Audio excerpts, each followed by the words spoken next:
The Galactic Council had laughed when they dumped their technological waste on Earth. "Let the primitives have our garbage," they had said. "Perhaps they can build themselves a better stone axe."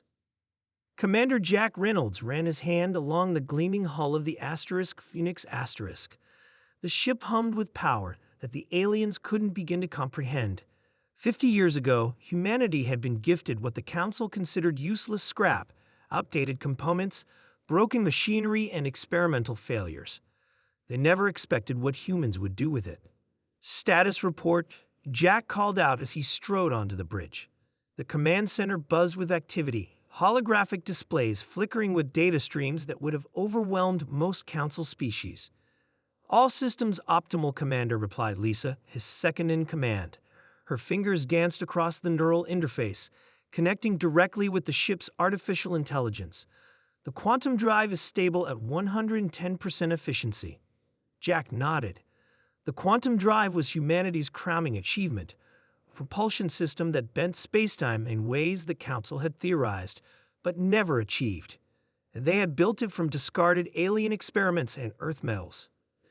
"The Council delegation will dock in 10 minutes, Lisa added. "They're sending 3 representatives." "Let's give them a proper welcome," Jack said with a smile that didn't reach his eyes.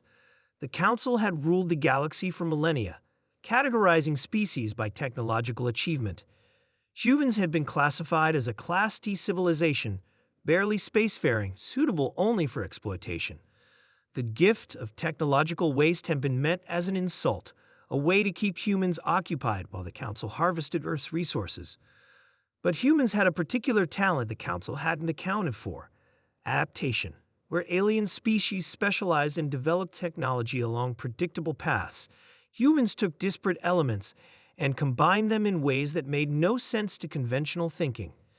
They didn't respect the boundaries between different technological domains.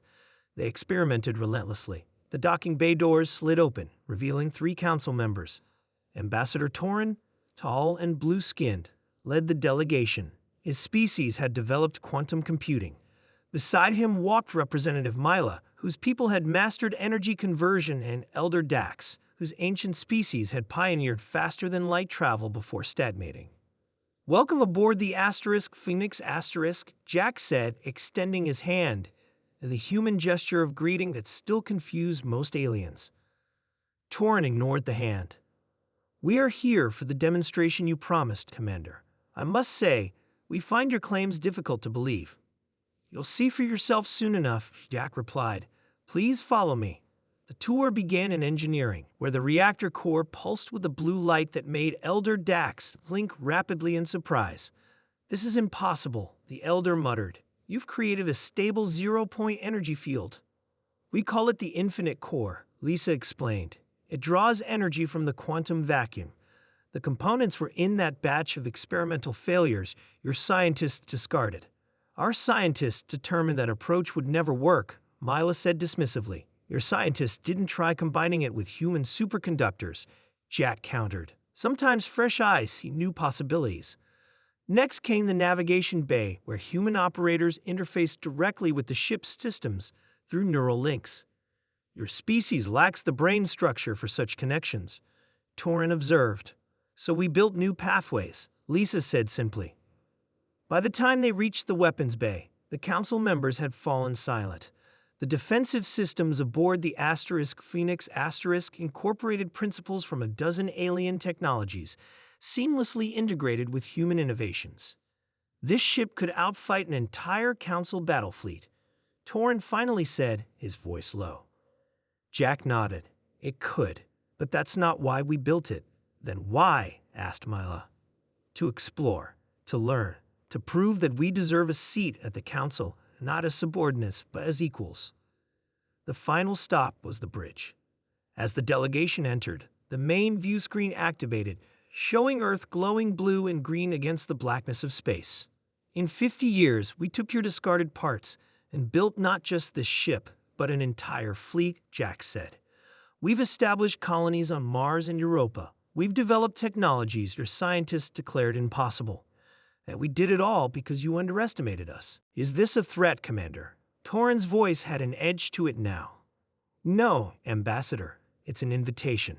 Humanity wants to join the galactic community, but as a class of civilization with full rights and protections. Preposterous, Elder Dax sputtered. The classification system has existed for thousands of years, and perhaps it's time for it to evolve, Lisa suggested, just as we have.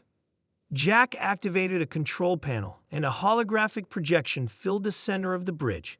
Plans for a new type of medical technology that could extend lifespans across all known species. This is our offering, Jack said.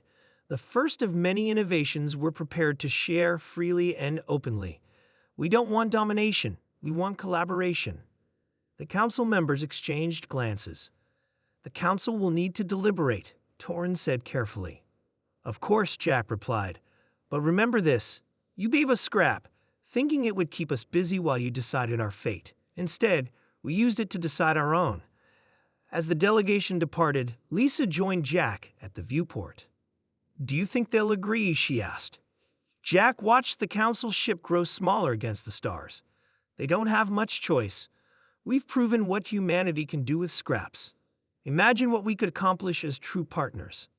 The Phoenix asterisk hummed around them, a testament to human ingenuity and the remarkable potential that came from seeing possibilities where others saw only trash.